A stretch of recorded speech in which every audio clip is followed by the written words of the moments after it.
Assalamualaikum warahmatullahi wabarakatuh. Saya Gazia Rahma, kelas 8 PKB Masani. Saya akan mengulas buku Laut Bercerita. Buku ini mendapatkan penghargaan sastra Asia Tenggara bernama Southeast Asian Right Award 2020. Laut Bercerita adalah novel karya penulis asal Indonesia bernama Leila Salika Hudori. Ia juga merupakan seorang wartawan di majalah Tempo. Novel terbitan tahun 2017 ini mengangkat tema persahabatan, percintaan, kekeluargaan, dan rasa kehilangan. Dengan berlatarkan waktu di tahun 90-an dan 2000, novel ini mampu membius para pembacanya untuk menerobos ruang masa lalu dan kembali melihat peristiwa yang terjadi di tahun yang bersangkutan. Dengan kata lain, novel setebal 394 halaman ini mengingatkan para pembacanya akan era reformasi di tahun 1998 yang merenas akan kepahitan dan kekejaman bagi para pembela rakyat.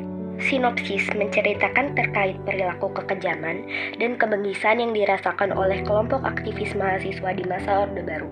Tidak hanya itu, novel ini pun merenungkan kembali akan hilangnya 13 aktivis. Bahkan sampai saat ini belum juga ada yang mendapatkan petunjuknya. Cerita dalam novel Laut Bercerita terbagi menjadi dua bagian dengan jarak waktu yang jauh berbeda. Adapun bagian pertama yang diceritakan melalui sudut pandang tokoh bernama Biru Laut beserta kawan sesama aktivisnya seraya menyelesaikan visi atau tujuan mereka. Sementara pada bagian kedua, kisahnya diambil dari sudut pandang Asma Rajaki, adik dari Laut yang mempunyai tujuan atau visi yang cenderung berlainan dengan Laut. Amanat dan kesimpulan, meski kisah yang dituangkan dalam novel ini terlihat fiksi, tetapi nyatanya perjuangan yang dilakukan oleh Laut dan kawan-kawannya adalah aksi nyata, yang mana hal itu sebelumnya terjadi pula di rezim Orde Baru 1998. Tentunya ada langkah panjang dari para pejuang bangsa ini yang harus mereka tempuh. Hal itu tidak serta-merta dilalui dengan mudah. Tentu ada berbagai kesulitan yang mereka perjuangkan demi bangsa ini serta dipertunjukkan di masa sekarang.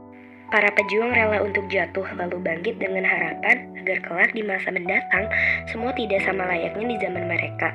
Dari semua perjuangan itu, banyak yang dapat kita petik dan teladani, serta mensyukuri dengan kehidupan sekarang ini yang mana lebih baik dari masa sebelumnya. Dalam novel Laut Bercerita, ada bentuk yang dapat kita nikmati di masa sekarang ini. Apabila dibandingkan di masa tokoh Laut, tepatnya di rezim Orde Baru 1998. Bentuk itu adalah kebebasan berpendapat yang terjamin. Tetapi hal tersebut harus diiringi pula dengan suatu bentuk kontribusi. Suatu bentuk kebebasan berpendapat itu pun juga tidak dapat dilontarkan begitu saja apabila tidak ada bukti yang valid. Keunggulan novel Laut Bercerita. Menurut saya novel ini ceritanya sangat menarik dan pemilihan bahasa yang digunakan penulis membuat saya seakan-akan masuk dalam peristiwa di novel ini. Kelemahan novel, menurut saya kekurangan novel dari Laut Bercerita ini terdapat pada banyak kata-kata yang sulit dipahami atau kata-kata asing. Novel ini Laut Bercerita, saya merekomendasikan kalian untuk membaca novel ini karena novel ini memiliki cerita yang sangat menarik. Walaupun di awal cerita mungkin sedikit bosan, tetapi di tengah cerita akan mulai seru. Bahkan saat saya membaca buku ini saya menangis karena emosi yang disalurkan oleh penulis sampai ke pembacanya. Demikian ulasan buku Laut Bercerita. Terima kasih sudah menyaksikan.